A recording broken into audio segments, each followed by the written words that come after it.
Hello, আসসালামু আলাইকুম প্রিয় শিক্ষার্থীরা। আজকের ক্লাসে আমরা ফিজিক্স ফার্স্ট পেপার চ্যাপ্টার 5 নিয়ে আলোচনা করব। চ্যাপ্টার 5 এর ইম্পর্টেন্ট 5টা টাইপের কোশ্চেন দেখবো। এই 5টা টাইপ থেকে তোদের কৃষি গুচ্ছতে প্রশ্ন আসার সম্ভাবনা 100%। তো আজকের ক্লাসটা তোর অনেক বেশি ইম্পর্টেন্ট। তাই চ্যাপ্টার 5 এ ম্যাথমেটিক্যাল যদি কোনো কোশ্চেন হয় এই 5টা টাইপের মধ্যে থেকেই আসবে। তো এই 5টা টাইপকে যদি ভালো মতো বুঝিস এবং 5টা কোশ্চেন কিভাবে সলভ করা হইতেছে এগুলো যদি ভালো মতো বুঝিস, তো ম্যাথমেটিক্যাল যে কোনো টাইপের কোশ্চেন আসলে তোর পারে আসার সম্ভাবনা 100%। তো আজকের ক্লাসটা তুই মনোযোগ দিয়ে, অন্তত মনোযোগ দিয়ে করবি।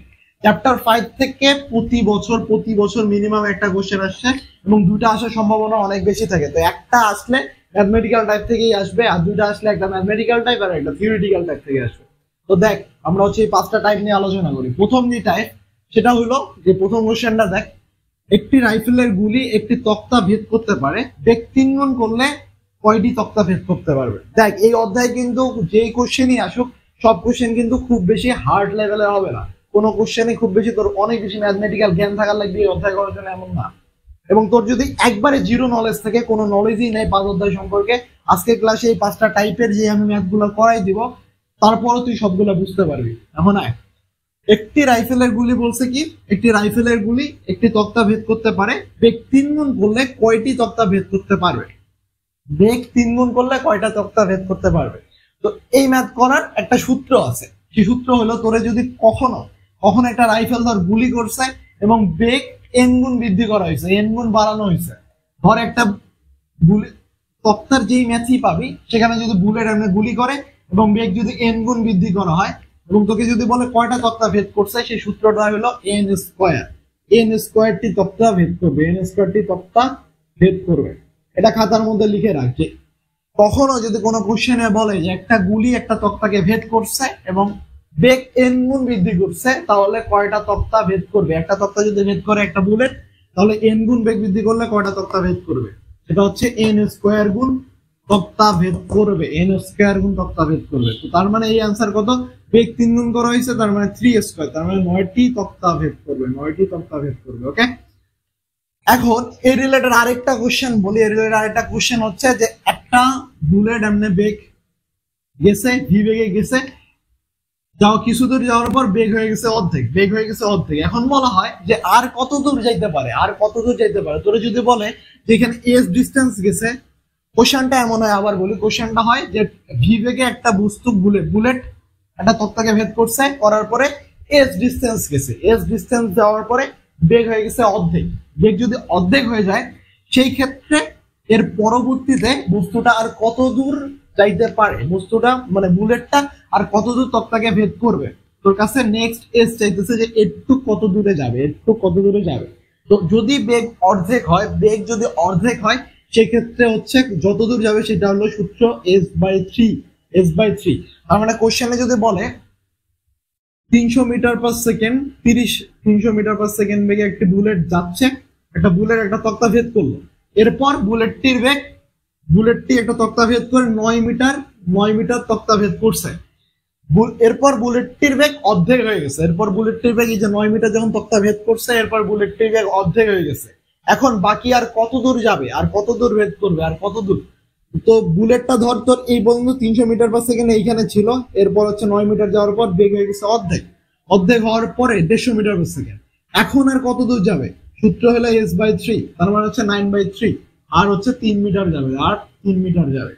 এখন যত গুণ হ্রাস পাইতেছে, n গুণ যদি হ্রাস পায়, সেই সূত্র হলো যে s/n স্কয়ার মাইনাস 1। তোকে n স্কয়ার মাইনাস 1 তোকে বলা হয়েছে বেগ অর্ধেক হয়ে গেছে, তার মানে হচ্ছে s অর্ধেক হওয়ার 2 এর উপর স্কয়ার মাইনাস 1। বেগ যদি 1/3 হয়ে যায়, বেগ যদি 1/3 হয়ে যায়, সেক্ষেত্রে s 3 এর উপর স্কয়ার মাইনাস 1। বুঝতে পারতেছি যেটা হচ্ছে n ইকুয়াল কিন্তু যত গুণ হয়ে যাইতেছে তার ইনভার্সটা, ওকে, তার ইনভার্সটা।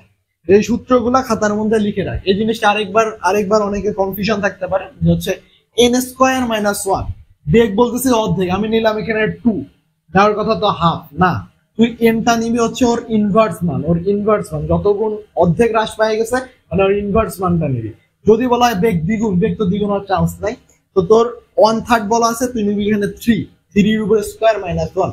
তো এইভাবে ইনভার্স মানটা নিবি। ওকে, এখন আমরা হচ্ছে নেক্সট ম্যাথে যাই। এখানে বলছে স্থির অবস্থা থেকে এই ম্যাথটা কিন্তু ভেরি ভেরি ইম্পর্টেন্ট, এবং এর পরে যে টাইপটা করেছি সেটাও অনেক বেশি ইম্পর্টেন্ট। সো কেউ যদি না বুঝে থাকিস তুই আবার কমেন্ট করে আমাকে জানাবি। এরপর দেখি, স্থির অবস্থা থেকে 20 কেজি ভরের কোনো বস্তু একটি নির্দিষ্ট বলে ক্রিয়া করলে 3 সেকেন্ড পরে 6 মিটার পার সেকেন্ড বেগ অর্জন করে, 5 সেকেন্ড পরে বেগে পরে গতিশক্তি কত? ভাই এত বড় কোশ্চেন কৃষিতে দিলে আমি কেমনে পারবো? তা তো সম্ভবই না। আয় দেখ কত ইজি একটা কোশ্চেন সলভ করবি কিভাবে? কোশ্চেন সবসময় সলভ করা শুরু করবে পিছন পাশ থেকে, কি চাইছে শেষ থেকে শুরু করবি। চাইছে কি? গতিশক্তি ইকুয়াল আমরা কি জানি? ইকে ইকুয়াল আমরা জানি হাফ mv স্কয়ার। এখন দেখ এখানে কি m এর মান দেওয়া আছে? হ্যাঁ ভাইয়া m এর মান দেওয়া আছে। m কত দেওয়া আছে? 20 কেজি, তাই তো? m দেওয়া আছে 20 কেজি। v কি দেওয়া আছে? এখন দেখ আর কি লাগবে আমার? v লাগবে। v কি দেওয়া আছে কোথাও? বস্তুটা 3 সেকেন্ড পরে 6 মিটার পার সেকেন্ড বেগ অর্জন করে, তাহলে 5 সেকেন্ড পরে গতিশক্তি কত? 5 সেকেন্ডের কিন্তু তোর ভি দেওয়া নাই, 5 সেকেন্ডের ভি দেওয়া নাই। তার মানে কি আমাকে 5 সেকেন্ড পরে ভি বের করতে হবে। সে ভি আমি এখন কিভাবে বের করতে পারি? কোশ্চেনের দিক টাকা। স্থির অবস্থা থেকে 20 কেজি ভরের কোনো বস্তু একটি নির্দিষ্ট বলে ক্রিয়া করলে 3 সেকেন্ড পরে 6 মিটার পার সেকেন্ড বেগ লাভ করে। 3 সেকেন্ড পরে 6 মিটার। ইউ দেওয়া আছে 0, টি দেওয়া আছে 3, আর ভি দেওয়া আছে 6। তার মানে এই ভি কিন্তু 3 সেকেন্ডের ভি, আমি v3 দ্বারা প্রকাশ করলাম। তার মানে v3 ইকুয়াল ইউ প্লাস এটি। লিখতে পারো 6 equal 3t, t equal 2 metre per second. 2 metre per second. তার মানে তুই বস্তুটা ত্বরণ পাইলি। এখন 5 সেকেন্ড পরে এই ত্বরণ দিয়ে কাজটা কি আসলে? ত্বরণ কেন বের করলাম আমি? ত্বরণ আমি কেন বের করলাম? এই ত্বরণ আমি বের করলাম কিসের জন্য? এর কারণ হলো আমার 5 সেকেন্ড পরে এই ভিটা লাগবে, নাহলে আমি গতিশক্তি পাবো না। 5 সেকেন্ড পরে আমার ভিটা লাগবে। কোশ্চেনটা তুই রিভার্স ওয়েতে সলভ করা শুরু করবি। তুই যখন হাফ mv স্কয়ার দেখছিলি, m এর মান আছে, v এর মান দেওয়া নাই।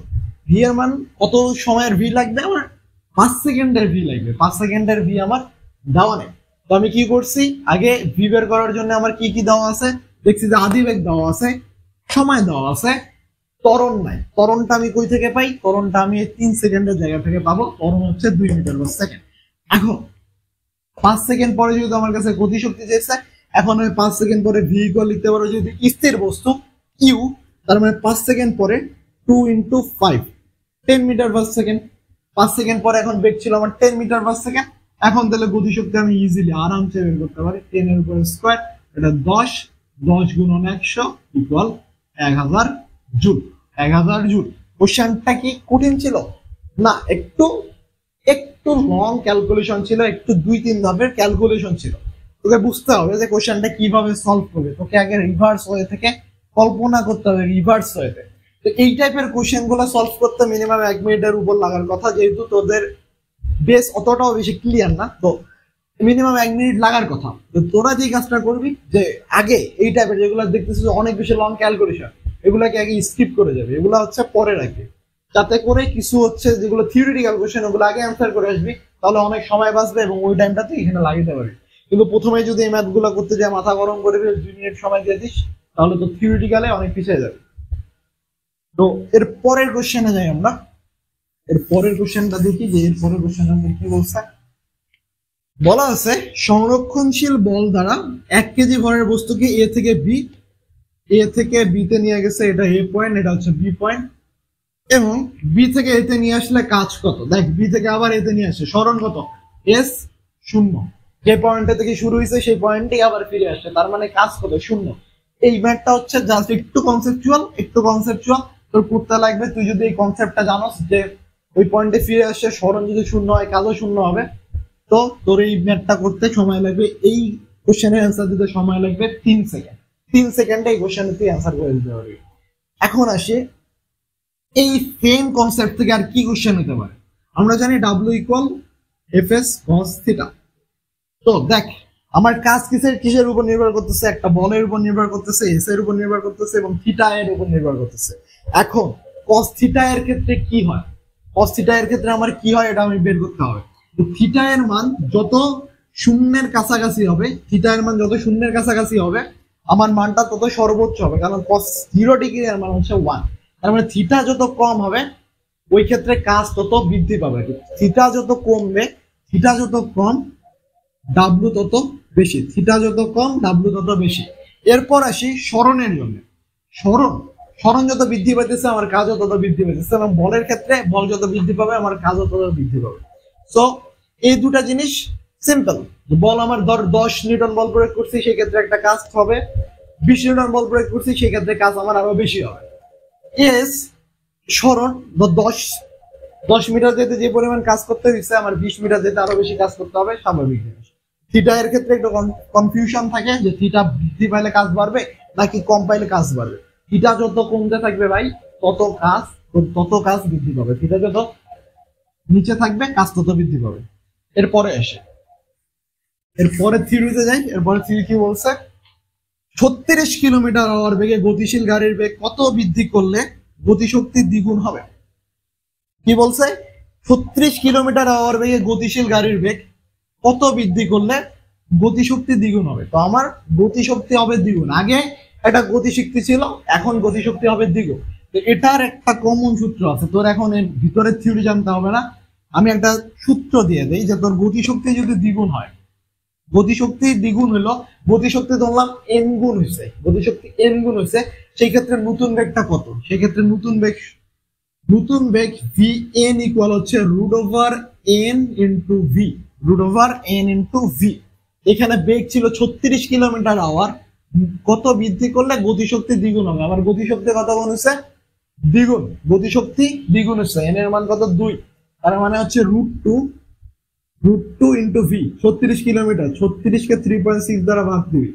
কেন ভাগ দিলি? 36 কিলোমিটার/আওয়ার, একে যদি মিটার/সেকেন্ড আনতে চাই তাহলে উপরে 1000 নিচে 3600 দ্বারা ভাগ করতে হয়, যেটার সংক্ষিপ্ত হচ্ছে 3.6। তো √2 ইন্টু হচ্ছে 3.6 হলে হচ্ছে 10, তার মানে 14 মিটার/সেকেন্ড, 14 মিটার/সেকেন্ড। নতুন বেগ হবে 14 মিটার/সেকেন্ড। এখন বলছে বেগ কত বৃদ্ধি করতে হবে? বেগ বৃদ্ধি করতে হবে কত? আমার নতুন বেগ হচ্ছে 14 মিটার/সেকেন্ড, মানে 14 মিটার/সেকেন্ড যদি আমি করি গতিশক্তি হবে আমার দ্বিগুণ। এখন বেগ কত বৃদ্ধি করতে হবে? বেগ বৃদ্ধি করতে হবে কত? বৃদ্ধি করতে হবে আমার আগে ছিল 10, এখন হচ্ছে 14, তাহলে হচ্ছে 4 মিটার/সেকেন্ড। এই জিনিসগুলো বুঝতে হবে। তোকে চাইছে বৃদ্ধি করতে হবে, তোকে বললো যে কত বেগ হবে। তোকে যদি বলতো যে কোশ্চেনের মধ্যে বলতো যে গতিশক্তি দ্বিগুণ করছি, আমার বেগ কত হবে? বেগ হচ্ছে 14 মিটার/সেকেন্ড। ওকে, বেগ হচ্ছে 14 মিটার/সেকেন্ড। কিন্তু তোকে বলছে বেগ কত বৃদ্ধি পাবে। বৃদ্ধি পাবে মানে আগে যা ছিল তার থেকে এখন কত হয়েছে, তাহলে যার আগেরটা থেকে এখনটা বাদ দিবি, শেষ। ওকে, কনফিউশন থাকলে অবশ্যই জানাবি যে কনফিউশন হচ্ছে। এখন যদি বলতো যে কত গুণ হবে, বেগ কত গুণ হবে? বেগ কত গুণ হবে, জাস্ট তোর বেগ যদি কখনো চায় যে বেগ কত গুণ হবে, সেক্ষেত্রে তোর ভি বের করার কোনো দরকার নেই। বেগ কত গুণ হবে? √2 গুণ হবে। যদি বেগ দ্বিগুণ হয় তাহলে √2 গুণ হবে। বেগ যদি n গুণ বৃদ্ধি পায় √n গুণ হবে, কারণ দেখ vn/v হচ্ছে √n, vn/v হচ্ছে √n। ধর বেগ বলছে 3 গুণ, গতিশক্তি বৃদ্ধি পাইছে 3 গুণ, তাহলে তোরে বললো বেগ এখন কত গুণ হবে? √3 গুণ হবে। তোকে যদি বলে যে গতিশক্তি হচ্ছে 4 গুণ, বেগ এখন কত হবে? বেগ কত গুণ হবে? বেগ হবে 2 গুণ, বৃদ্ধি পাবে কত? ভি, বৃদ্ধি পাবে কত? ভি। দেখ, যদি বলতো গতিশক্তি হচ্ছে 4 গুণ গতিশক্তি হচ্ছে, সেই ক্ষেত্রে তোকে যদি বলে যে গতিশক্তি 4 গুণ হলে বেগ কত বৃদ্ধি পাবে, দেখ vn ইকুয়াল হচ্ছে √4 × v, যেহেতু 4 গুণ তার মানে কি vn ইকুয়াল নতুন v ইকুয়াল হচ্ছে 2v। আর বলছে বৃদ্ধি কত পাবে? বৃদ্ধি দেখ, আগেরটা ছিল 10, এখন হয়ে যাবে 20, তাহলে হচ্ছে 10, মানে v গুণ বৃদ্ধি পাইছে, আগের বেগের সমান বৃদ্ধি পাইছে। ওকে, তো এরপর যাই। এখানে যদি তোর আরো কোনো কনফিউশন থাকে অবশ্যই জানাবি যে ভাই এই যে কনফিউশন, অবভিয়াসলি আমি ট্রাই করবো তো কনফিউশন গুলো দূর করতে। ওকে, এখন দেখি 100 কেজি ভরের বস্তুর ভরবেগ 200 কেজি মিটার/সেকেন্ড হলে গতিশক্তি কত হবে? তোর কাছে চাইছে কত? গতিশক্তি চাইছে। ওকে, কোশ্চেন আগে বুঝবি যে চাইছে কি, কোশ্চেন চাই কোথায়? শেষে রিভার্স হইতে, আমি আগে বলছি রিভার্স হইতে চিন্তা করবি। চাইছে কি গতিশক্তি কত হবে। ওকে, তার মানে তোর কাছে চাইছে কি? এখন আমার কাছে কি কি দেওয়া আছে? ভরবেগ, ভরবেগের সাথে গতিশক্তি সম্পর্ক কি? E equal e²/2m। এখানে কি আছে? ভরবেগ আছে 200 kg metre per second, 200 whole square, m এর মান কত দেওয়া আছে? 100 কেজি। শেষ, ম্যাথ শেষ। 200 ইন্টু 200 বাই 2 ইন্টু 100 মানে 200, এটা বাদ 200 গুণ, শেষ অ্যান্সার। ওকে, আই থিঙ্ক শেষ। তো এই ছিল এই অধ্যায়ের ম্যাথমেটিক্যাল টাইপের যত ধরনের, যত হার্ড লেভেলের ম্যাথ বল, যাই বল, যত কনসেপচুয়াল ম্যাথ সব এখানে। তো কৃষিগুচ্ছের জন্য আসার জন্য এই 5টা টাইপ যদি তুই ভালো মতো বুঝিস, এই 5টা টাইপ যদি ঠিক মতো বুঝতে পারিস, এই অধ্যায় থেকে যে কোনো ম্যাথমেটিক্যাল কোশ্চেন আসলে তুই পারবি। ওকে, যে কোনো ম্যাথমেটিক্যাল কোশ্চেন আসলে তুই পারবি, মাস্ট বি পারবি। এখন থিওরিটিক্যালের জন্য কি করবি? থিওরিটিক্যালের জন্য কি করবি? ওকে, থিওরির জন্য যে কাজটা করবি, সুন্দর মতো করে ইসাক স্যারের অধ্যায়ের শেষে কিছু ইনফরমেশন দেওয়া আছে, এগুলো দেখে নিবি। প্লাস দাগানো বইয়ের পিডিএফ পড়তে পারিস, দাগানো বই পড়তে পারিস। এর বাইরে আর কিছু পড়ার নাই থিওরির জন্য, এর বাইরে আর কিছু করার নাই। এরপর যে কাজটা করবি, কোশ্চেন ব্যাংকটা খুলবি, আস্তে করে কোশ্চেন ব্যাংকের এগুলো সলভ করবি। কোশ্চেন ব্যাংক খুলে ম্যাথ গুলো সলভ করবি, দেখবি ম্যাক্সিমাম ম্যাথ এর বাইরে এই টাইপের মধ্যে থেকে আসে, এর বাইরে থেকে আসে না। ম্যাক্সিমাম ম্যাথ এই টাইপের মধ্যে থেকে আসে, এর বাইরে থেকে আসার পসিবিলিটিস অনেক রেয়ার। তো যেই টাইপগুলো করছি এগুলো ভালো মতো করে প্র্যাকটিস করবি, কোশ্চেন ব্যাংক ভালো মতো করে সলভ করবি, এবং ভালো বেশি বেশি করে এক্সাম দেয়। এই টাইমটা হলো তোর বেশি বেশি করে এক্সাম দেওয়ার সময়, কারণ যত বেশি এক্সাম দিবি তত তোর ভুলগুলো বুঝতে পারবি, কোথায় কোন জায়গায় ভুল হচ্ছে, কোথায় কোন জায়গায় তোর ঠিক করা উচিত, এবং কোথায় বেশি ইফোর্ট দেওয়া উচিত, কোন সাবজেক্টে কম ইফোর্ট দেওয়া উচিত, সব তুই নিজে বুঝবি। আমি এখান থেকে বুঝতে পারবো না যে তোর কোন সাবজেক্টে ইফোর্ট দেওয়া বেশি উচিত। তুই বুঝতে পারবি তোর উইক জোন কোথায়, তুই বুঝতে পারবি তোর স্ট্রং জোন কোথায়, তুই যেদিন বুঝতে পারবি তোর উইক জোন কোথায়, তোর উইক পয়েন্ট গুলা কোথায়, তুই যেদিন বুঝতে পারবি তোর স্ট্রং পয়েন্ট গুলো কোথায়, সেদিন তুই বুঝতে পারবি হ্যাঁ তোর দ্বারা হবে, তোর দ্বারাই কিছু একটা হবে। তুই যদি বুঝতেই না পারিস তোর ভাই আমার সব জায়গায় উইক, আমার তো প্রতিটা চ্যাপ্টারে উইক, তাহলে তোর দ্বারা আসলে হবে না, এটা মানে নিতে হবে। তোর যদি প্রতিটা চ্যাপ্টারে উইক থাকে তাহলে তোর দ্বারা হবে না। এই মোমেন্টে আর বেশি দিন সময় নেই। এখন তার দ্বারাই হবে, আমি জাস্ট ফ্যাক্ট বলতেছি, তার দ্বারাই হবে যার কিছু চ্যাপ্টারে উইক আছে, কিছু চ্যাপ্টারে সে ভালো মতো দখল আছে। তো তোর যেগুলাতে উইক আছে এখন কাজ হলো সেগুলোতে স্ট্রং করার, যেগুলোতে উইক আছে সেগুলোতে স্ট্রং করা। কারণ কম্পিটিশনে করতেই হবে, কম্পিটিশনে অলওয়েজ কেউ না কেউ উইনার হয়, সবাই উইনার হবে না, তো কেউ না কেউ হারতে হবে। তুই যদি উইক পয়েন্ট থাকে, উইক গুলো থেকে স্ট্রং করতে না পারিস, উইক গুলোকে এখন স্ট্রং না বানাস, তাহলে তুই হারে যাবে, এটাই স্বাভাবিক। ওকে, আর বেশি লাগে না মার্কস, বেশি মার্কস কিন্তু লাগে না তোকে। আমি আগে একটা ভিডিওতে বলছিলাম কত মিনিমাম কত পাইলে তোর চান্স পাওয়া সম্ভব, এবং কৃষি গুচ্ছতায় বেশি মার্কস তোলা খুবই ইজি। কোশ্চেনের প্যাটার্ন গুলো অলরেডি বুঝতে পারছিস, যে অলরেডি অনেকগুলো এক্সাম দিয়ে আসছিস, অনেকগুলো এক্সামে মারা খেয়ে আসছিস, তুই জানিস যে কোশ্চেন বাকিগুলো কোশ্চেন প্যাটার্ন কেমন হয়, কৃষির কোশ্চেন প্যাটার্নটা কেমন। তো ট্রাই কর, ভালো মতো করে প্র্যাকটিস করা, বেশি বেশি টাইম দিয়ে পড়াশোনা কর। ওকে, ধন্যবাদ, দেখা হবে নেক্সট ভিডিওতে, নেক্সট ইম্পর্টেন্ট আরেকটা চ্যাপ্টার নিয়ে ফিজিক্সের। ততক্ষণ ভালো থাক, ভালো মতো পড়াশোনা কর। আর তোরা যদি এক্সাম দিতে চাস তাহলে অবশ্যই আমার টেলিগ্রাম গ্রুপে জয়েন দিতে পারিস, সেখানে আমি ফ্রি এক্সাম নিতেছি, কোনো প্যারা নাই, তো যুক্ত হয়ে যা। আর বেশি বেশি করে যেখানেই পারিস, যেখানে পারিস, যে কোনো প্ল্যাটফর্মে যেখানে পারিস সেখানে এক্সাম দে, কোনো সমস্যা নেই। ধন্যবাদ।